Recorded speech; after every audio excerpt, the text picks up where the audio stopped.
Hi, it's Gab and Dad, back with our next movie review.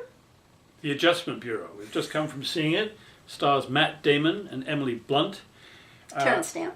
And Terrence Stamp, yes, he's good in it. I like Terrence Stamp. He's one of my favorites. John Slattery from Mad Men. John Slattery from Mad Men. Anybody else you'd like to mention? No, that's okay. fine. What is this film about? It's primarily a love story, I would say. It's a love story about the relationship between the Matt Damon character, who he plays an aspiring American politician who's clearly headed for great things, possibly the White House. An important person. An important person. Someone who's going to become an important person. Yes. What all the indications are. And his love for the Emily Blunt character, who is a beautiful, free-spirited, talented ballet dancer and choreographer. They meet by accident, obviously. They're deeply attracted to each other instantly, and they fall truly in love. However, there are obstacles in the way. And the obstacles are that the plan... Men in hats.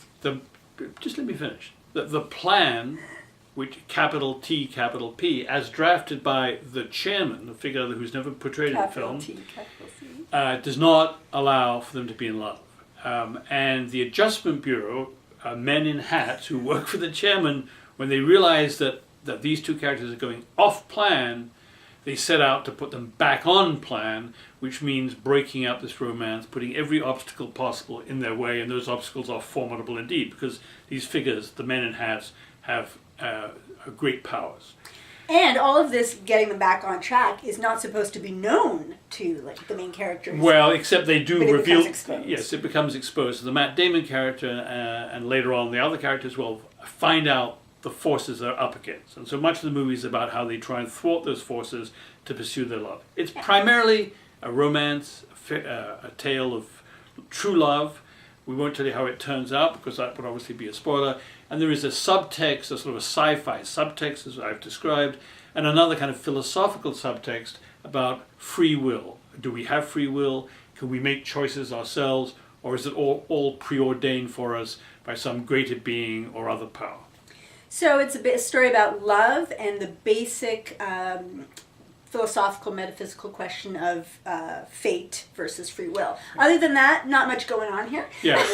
Other than that, no content whatsoever. Let me just emphasize, it's much more about love than it is about philosophy, and it's much more a love story than it is a sci-fi story, although it has certain sci-fi elements to it. Yeah, or spiritual elements. It depends what take. Did we like this film? Well, I liked it, and primarily because of the love aspect. It's the romantic story that really makes you have something at stake with these characters. The performances are great. It's convincing. Good performances, great chemistry, and so that's of course what brings you in and cares about what's happening. Good acting. Very good acting. But I think that the metaphysical, the existential question, the structure of it is very compelling as well. And I think it was the combination. For me, it was a bit more even balance between the two than I think it was for you.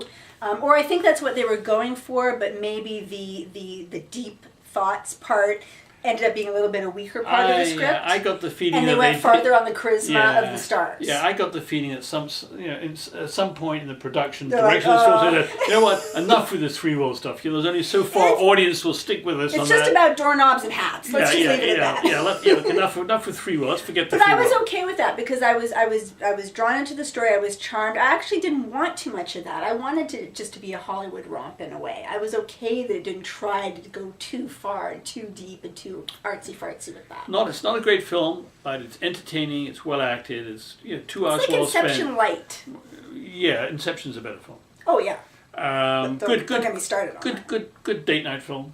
Yeah, it had a lot of qualities. It was entertaining, and it had a lot of qualities going for it. I think it was a first-time director. I liked the way it looked. It had good pacing. Yeah, you won't be sorry if you go to see Tone. this It had some laughs. Nice performances. I give it 3 3/4 dads. And I think I feel pretty much the same way, and I would give it 3 3/4 Gabs. I found it very charming. As I said to you, I think when I wake up tomorrow morning, it may hold a little less water with me than it does right now. I hope when you wake up tomorrow morning your toe is feeling better. I hope so too. Yeah, I didn't adjust my toe. But it did give me the best, my favorite line of a movie so far in 2011. Sir, he's got a hat. So points for that. On that note, Gabrielle and I have to get back on plan. Back on the grid. On the grid. We went rogue. But we're back on the grid, back on the plan. Goodbye.